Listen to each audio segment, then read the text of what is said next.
En ce temps-là, Jésus disait aux grands prêtres et aux anciens du peuple, écoutez cette parabole. Un homme était propriétaire d'un domaine, il planta une vigne, l'entoura d'une clôture, il creusa un pressoir et bâtit une tour de garde. Puis il loua cette vigne, et les vignerons, et partit en voyage. Quand arriva le temps des fruits, il envoya ses serviteurs auprès des vignerons pour se faire remettre le produit de sa vigne. Mais les vignerons se saisirent des serviteurs, frappèrent l'un, tuèrent l'autre, lapidèrent le troisième. De nouveau, le propriétaire envoya d'autres serviteurs plus nombreux que les premiers, mais on les traita de la même façon.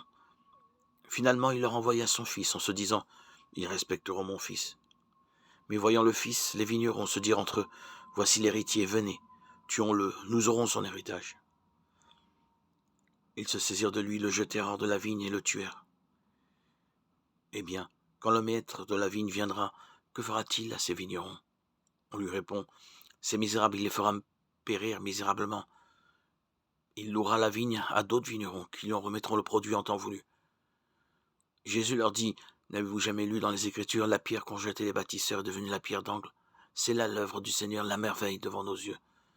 Ainsi, je vous le dis, le royaume de Dieu vous sera enlevé pour être donné à une nation qui lui fera produire ses fruits. » En entendant les paraboles de Jésus, les grands prêtres et les pharisiens avaient bien compris qu'il parlait d'eux.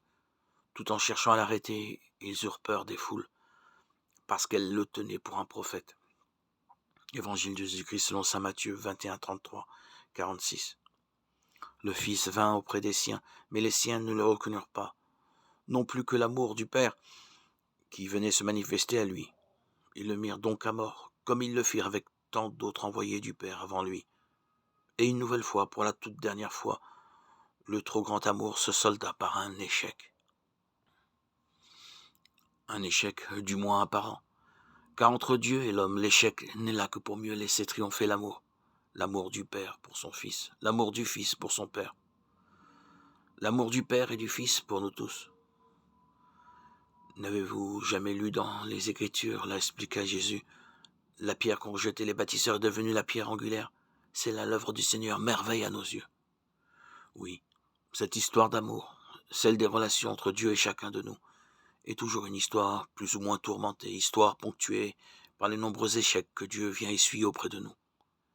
Mais une histoire qui, merveilleusement, d'échec apparent en échec apparent, rebondit sans cesse, l'amour de Dieu n'étant jamais à bout de merveille. Lui qui transforme la faiblesse en force, et le péché en action de grâce, et l'échec en victoire de son amour. Vraiment, c'est là, tous les jours, l'œuvre du Seigneur. Merveille à nos yeux.